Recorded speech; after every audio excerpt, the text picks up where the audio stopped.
Hello, everybody, and welcome to our first episode of Prospect Q&A here at Birds on the Black. I'm Kyle Reis. From now on, I'll be calling you family. I hope you're ready to strap on in for this. I opened it up on Twitter. If anyone had any questions about the system or the prospects in the system, to throw them on out there, and we had a great response. We have some great questions here, along with some really great comments that we've had on the site underneath our top 5 prospects at each position article that we've been putting out every day this week. So first off, to everyone who's read what we've put out in the first week, everyone that has soaked in all this great knowledge, thank you so much for following us. I'm really proud of the work that everyone's put in, and I'm also proud of the work I've put in, so deal with that. Let's see. First off, before we get to the questions, I want to thank the constant conversation that I've had with a gentleman named Ben Cerruti on Twitter. I believe that's how you pronounce his last name.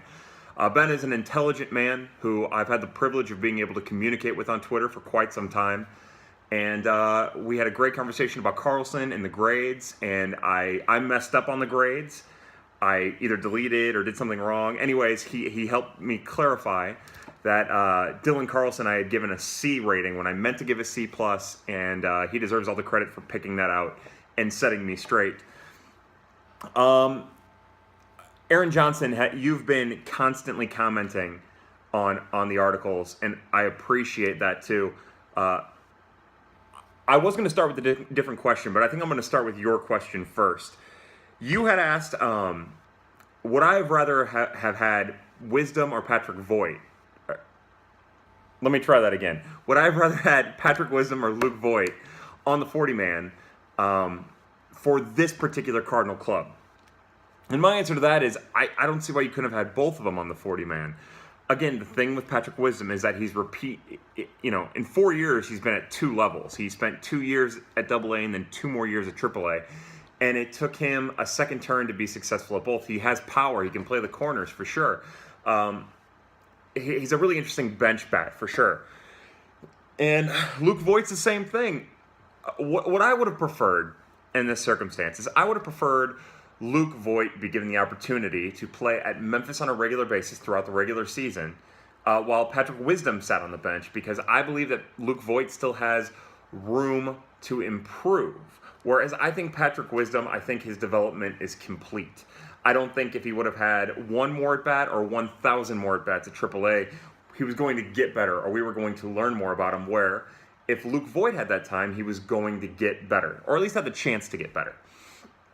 So my answer is I was hoping that they would both be on the 40-man and they would both be competing for a bench job next year.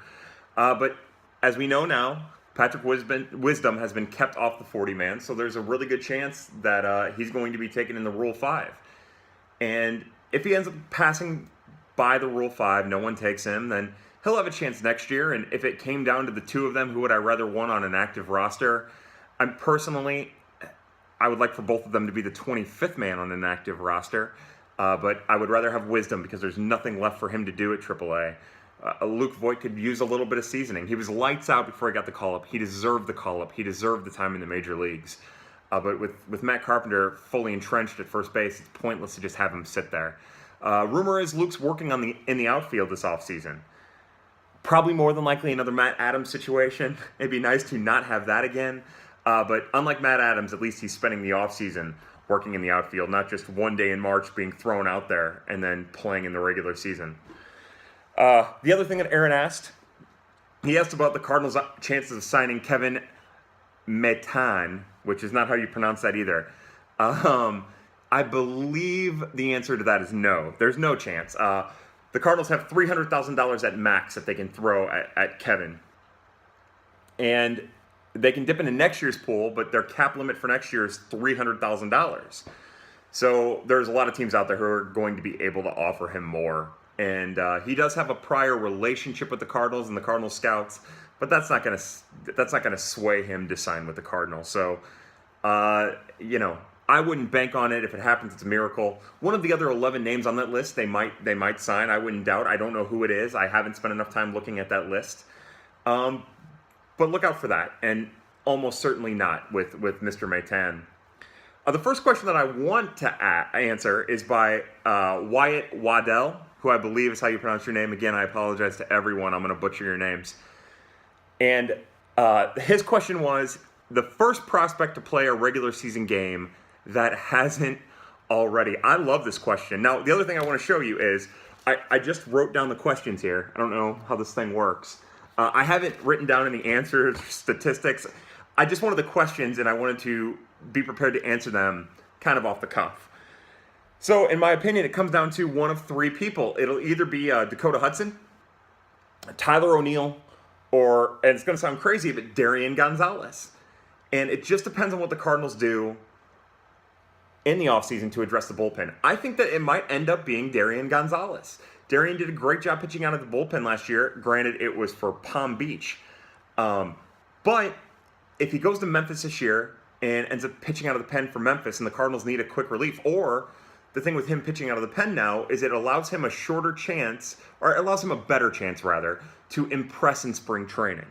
So I would say Darian Gonzalez, it would be my pick. With Hudson, he could end up breaking with the bullpen. That'd be interesting. He would also be the first guy, I think at least, to get the call to the majors if one of the starting pitchers got hurt. And then Tyler O'Neill, just because of all of the outfield prospects, he's the one that's most likely to get the call that hasn't already been to the majors. So, you know what? I'll hedge my bets. I'll say Darian Gonzalez and look like a full-on moron here in 4 months or so. By the way, baseball's that close. We are 4 to 5 months away from regular season baseball. We are 2 months away from spring training. This is exciting. We're starting to get to it. The next question comes from Troy Poole. I cannot express to you how much I love Troy Poole. I've been fortunate enough to talk to him continuously on Twitter. He's a true family man, a great guy, and you should follow him on Twitter. He doesn't get into any nonsense. He just posts stuff, and it's good stuff. And anyways, Mr. Poole asked me where I think both Brady Whalen and Delvin Perez are going to start the season. I want Brady Whalen to start in Peoria. I can't express that enough. He's a really interesting guy, right? His defense isn't ready for Peoria. It would probably be a total disaster. And more than likely, he'll start at State College, which is where I also believe Delvin Perez will start. But I think Whalen's bat, which is high walk, high power, would be really interesting to start the year in a full season club. What I think back on is they were aggressive with Dylan Carlson putting him in Peoria. Whalen is a year older than Carlson, playing an important position for the Cardinals. He's transitioned from short to third. So, and the Cardinals have a little question mark at third in the organization, which we'll get to here in a second. But Brady Whalen, I would think, would start, I'm hoping starts in Peoria. And as far as Delvin goes, you know, I guess that they could start him back at Johnson City, which probably isn't the worst thing. Keep him close in Florida. I say challenge him. I say you let him know right now that come June, when the State College season fires up, that he's going to be in Pennsylvania and he needs to be ready. And I say State College because State College is in Pennsylvania, part of the New York Penn League. He needs to be ready to know that, all right, look, we're pushing you into a level that you might not be ready for. And it's time to take this seriously. So for me, I've said the names 1,000 times, but Mr. Poole, hopefully come mid-April, you'll be able to see Brady Whalen playing third base in Peoria. And hopefully come June, Delvin Perez will be in State College. Now, Delvin's really interesting because if he's in Peoria to start the 2018 season, that means that he has improved drastically and the organization has restored faith in him. If he starts at Johnson City, that means the organization is still a little curious about maybe his workout habits or his readiness to advance in the organization. Cross these out so I don't backtrack over them. Let's see. So many good questions. I'm going to jump to Bert Stewart because Bert is constantly asking me questions.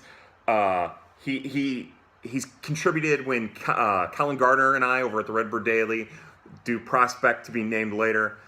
Bert asked my thoughts on J.R. Davis, Kramer Robertson, and Blake Drake. Now, I'm going to start in reverse order with Blake Drake.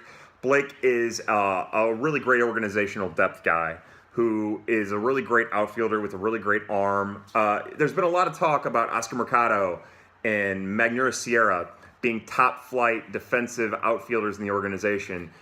Blake Drake at this time last year was the best outfielder in the organization defensively. It was bar none, but Mags jumped over him, and Mercado more than likely jumped over him. I think personally, Jose Dallas Garcia jumped over him too. Anyways, he's a perfectly old organizational depth guy who, he provides a valuable service for the organization, and beyond that, there isn't like a lot to get excited about. You can never have enough organizational depth guys who provide excitement. I said I was going to work in reverse, but I'm going to save Kramer for last. J.R. Davis is a really fun and athletic second base prospect. And again, another great organizational depth guy. He doesn't necessarily fit on any top 5 list. I thought I came that close to putting him in the second base group, but I decided against it at the last minute. And not for a good reason, just because, again, another guy who's old for the level he played at. And even though he's athletic and can bring a little bit of pop, he just hasn't really grown into it. There's an outfield prospect in the Cardinals organization named Vince Jackson. And I bring him up because he and J.R. Davis are kind of the same person to me. They're toolsy, athletic guys who, if they could just tap into their full potential, we'd be talking about them a lot more. But, it goes to show you how tough baseball is. They're just not there. A really great organizational depth piece, though. Those guys are so undervalued in the public's eye. Don't lose track of them. Our last gentleman that Mr. Stewart asked about was Kramer Robertson. Now, Kramer was a 4th-round pick out of LSU, shortstop, 22 years old, started the season in Peoria after he was drafted. I personally don't think he's going to stay at short. I think he's better suited for second. I diminished his 2017 after being drafted in Peoria. I kind of just wrote it off. I watched a couple of those games, and I thought, well, this is a guy who's really, really, really aggressive. And, man, I've got really big questions about his profile as he progresses throughout the minors. But I look back at those stats, and maybe it's a case of when those stats are lying. But he had a really impressive turn at Peoria, an age-appropriate level, a talent-appropriate level. And I'm kind of back on board with Kramer a little bit. I think Kramer, I hate the Florida State League. And Peoria's next level up is Palm Beach. His next level up is Springfield. His next level up is Memphis. And I don't want Kramer to go to Palm Beach because I think that really hinders him. Cardinals have an unusual logjam at shortstop now. I would assume that Edmundo Sosa is at Springfield to start the year, and that's probably where Tommy Edman is to start the year. The good news is Edmundo Sosa is getting time all around the diamond, so they'll be able to move him around or maybe put him at third where things are kind of weak. I don't want Kramer to go to Palm Beach, but I think that's where he starts, and hopefully he's not there long because the Florida State League is miserable and it's going to retard his growth, and I'm not on board for that. But I like Kramer a lot. He's an athletic kid. He's a smart kid, and keep an eye on Kramer. Cross that on out. Get a quick drink. It's 4:22 here Central Time. Might as well have a beer. God, my life is pointless. G-Dub, he asked about great... Oh, so we've been doing the top five prospect countdown at each position. And lately the Cardinals organization has been getting a lot of plays, having a lot of depth. But as I was putting these out, it seemed like the only place where they had really, really good depth was at starting pitcher and outfield. And he said, he asked, outside of those two positions, the organization seems weak. And I'm going to elaborate on that a little bit. So let me put it this way. It also goes to show you, and he's right, the starting pitching and the outfield depth is huge. It's level after level after level. They could afford to trade 3 starting pitching prospects and be fine for years. They could afford to trade 3 outfield prospects and be fine for years. I can think of 2 other organizations off the top of my head that are in that position. And that's so damn rare. Appreciate that, love that. Now, On the surface, it looks like the organization is weak, and it is. But where it's only really weak is at second base and first base. Again, with Stefan Troscalera as your top first baseman and Darren Seferina as your top second baseman, it just goes to illustrate how weak things are. They're good players, good prospects, probably just minor league guys with a chance to make the smallest major league impact. But the shortstop depth is large. You have Delvin, you have Edmundo, you have Edman, you have Kramer, who's probably going to be a second baseman, Imeldo Diaz, Edwin Figueroa. That's a really, really deep group. And then at catcher, that's pretty deep too. I omit Carson Kelly from the list, but Andrew Kisner is legit, as Tony La Russa would say. Dennis Ortega is a really, really, really interesting, good prospect. Jeremy Martinez is a good prospect. It falls off after that, but and then you go to third base and you have you have my 3 and 4, which is Whalen and Montero, and then one that's Evan Mendoza. That's pretty solid depth too. I think what happens sometimes when we talk about prospects is we assume that every position might be deep, or we assume that that just because your second baseman is Darren Seferina and Andy Young, that's not very deep. And from a major league standpoint, a major league contribution standpoint, it isn't very deep. But to have guys like Darren Seferina and Andy Young in your organization, some organizations don't even have that. As a matter of fact, I would say that a third of the organizations in baseball don't have that. It just goes to show you how rare and how hard it is to develop primetime prospects. The Cardinal fan base has been really lucky over the years because of guys like David Freese and Alan Craig and John Jay who outkick the coverage. They outperform their trajectory. It goes for pitchers too. Because of all the success that they've had with fringy prospects having success in the major leagues, we forget just how hard it is to be an impact bat, to be an impact prospect. I'll say this. To have Delvin at the top of the shortstop, Evan Mendoza at the top of the third baseman, and Andrew Kisner at the top of catchers, I personally don't believe, maybe with the exception of Mendoza, I personally don't believe that the Cardinals are at a deficiency as compared to most organizations. I think that there's a lot of organizations that would kill to have that. Again, those guys might not ever make a major league impact. They might not be major league difference makers, but they're good depth pieces with trade value. Not everyone has trade value. Blake Drake, J.R. Davis, they don't have trade value. It's really interesting, though. That's a good point. It certainly isn't as deep as the outfield and starting pitcher. So, again, G-Dub, you've been talking a lot lately. I love having the conversations you and I have been having. Keep that up. Let's see. Let me scratch that out, too. Midmo Cardinal on Twitter asked a bunch of questions. And they're brain rackers, and they're a lot of fun. They're great questions. First off, it was, who will be the greatest improved prospect? I haven't thought about it that much. My first thought is Bryce Denton. Bryce Denton is a highly touted prospect who was poised to break out at Peoria last year, had appendicitis that really tabled him. He had trouble getting his strength back, was demoted and the appendicitis came on right before the first game of the season. He blew up at Johnson City in the second half of his 2016 season. And he looked poised and ready to go. He got healthy, he got bigger, he got stronger. He moved from third to the outfield. And if I had to choose one guy who I think is going to improve now that he's healthy, and he's probably going to start in Peoria, he's probably going to be right back there, which, that's a tough assignment after you've struggled a little bit there, even if you weren't healthy, even if you weren't strong for it. I'm going to say it's him. I'm going to say that Bryce Denton finds his way back onto the Cardinals prospect map a little bit by the end of 2018. At least I hope so. At least I'm polling for him. He's an above-average outfielder, has the potential to be an above-average right or left fielder. He's athletic, has a little bit of pop. So if I had to pick one of the prospects in the organization to be most improved, I would definitely pick Bryce Denton. Again, if I really searched and got into it, but that was like my first thought, and I'm trying to stay like first thought because I'd like to do these live eventually. Midmo Cardinal also asked, which SP prospect has the best chance to stick long-term in rotation?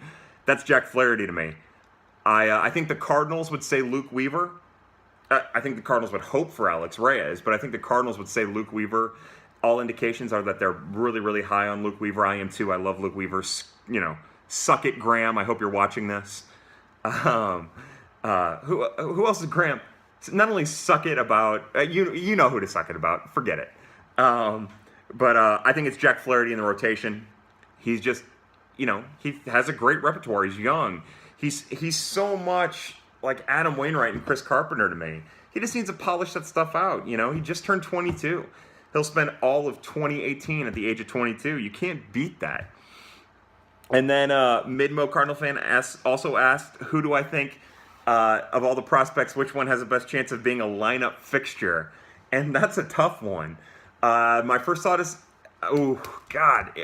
Tyler O'Neill, because the Cardinals are going to need power. They're going to need a presence in the middle of the lineup, and Tyler O'Neill's the only guy in the minor leagues that provides that, except for maybe Luis Bandez or Brady Wayland, but they're so far away. Don't even think about that yet. So yeah, my first thought is Tyler O'Neill, but beyond that, I guess we're talking about, maybe Jose Adolis Garcia. I think that those are the two most likely. I like Jose Adolis way more than I like Harrison Bader. Harrison Bader and Magneuris Sierra are the two guys in the outfield that I really hope the Cardinals trade. I'm not so sold on them. I think they're fine gentlemen, and I think if they have value, you move them as fast as you can before their value tanks.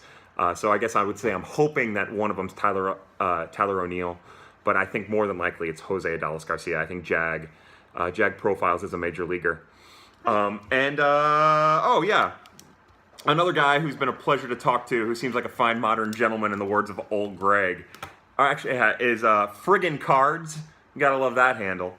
Friggin' Cards asked, getting into Giancarlo Stanton, who would I be willing to part with, and what is my puke point? Which, by the way, I hate catchphrase terms. I hate that stuff. And the puke point, he didn't say that. That's me jumping in on that. I just wanted to tell you how much I hate those catchphrases. He asked, what's too much for me? What would I be willing to part with for Giancarlo Stanton? I would part with as many outfielders and only one starting pitcher as possible. If they wanted any of the outfielders, and I love Randy Arozarena, I love Ryan Helsley, I love Andrew Kisner. Those are my three favorite prospects in the organization. So whenever I talk about them, remember I'm biased, and I'm probably leaning strong to favor over being critical. But if I would only give up one starting pitcher, because right now the Cardinals rotation is mega vulnerable. I would not push past one starting pitcher, maybe two, but I would be really careful about the two. I wouldn't trade Jordan Hicks, because from an organizational depth position, the Cardinals have a lot of their starting pitchers ready to go in the higher levels. Jordan's the only guy who is in the lower levels. They'll need that in 2019. They'll need Jordan Hicks in 2019, because after Jordan Hicks, the depth falls off quite a bit. They've got some interesting guys that they drafted in 2017, and I hope to get into that later. But that's what they're working on. Wouldn't give up Jordan Hicks. I would trade Alex Reyes if it meant you didn't have to take on a bunch of the salary. I don't know why. I don't have a good reason for that. I actually think I'm pretty dumb for feeling that way, but I'm just being honest. I would trade as many of those outfielders as they could possibly handle. They'd probably only want one, but I would push Bader and Sierra. I don't think Sierra has a lot of value. I might be in the minority there, but I don't think Sierra has a lot of value. I would trade Tyler O'Neill, which I never thought I would say. From a standpoint there, what would be too much for me? I wouldn't trade Alex Reyes and Tyler O'Neill. Under no circumstances would I trade Jack Flaherty. I wouldn't trade Luke Weaver and Tyler O'Neill. I definitely wouldn't trade two top flight prospects without taking on less money. If the Marlins wanted half of the salary, if they were willing to pay half of the salary, and that meant that I could trade Tyler O'Neill and Luke Weaver, I'd do it. I would also be willing to trade one of the catching prospects. I would also be willing to trade Andrew Kisner or Carson Kelly, even though that hurts. So I guess as I ramble on and on, who would I be willing to part with? I'm really willing to part with anyone. I'm a little leery with Flaherty. I'm not as leery with Alex Reyes because of the arm surgery, the elbow surgery. Anything could happen there. And then what's too much for me? Too much is too much for me. Too much top-level prospect without getting cash relief is too much for me. I'm not against the Cardinals taking on all the contract. I know that they are, so that's a moot point as it is. But I think it's a really interesting thing, and I don't know what's too much for me. I would be reluctant to package up too much if the Marlins aren't willing to take on a lot of the salary. I hope that answers all your questions. We're 25 minutes deep. This has been a blast. I would love to do this every week. So throughout the week, if you have any questions, throw them at me. Let's make this a little family affair. Let's get involved. Bring your kids and let's do this town hall stuff. For everybody at Birds on the Black, I'm Kyle Reis. Keep tuning in and happy hunting.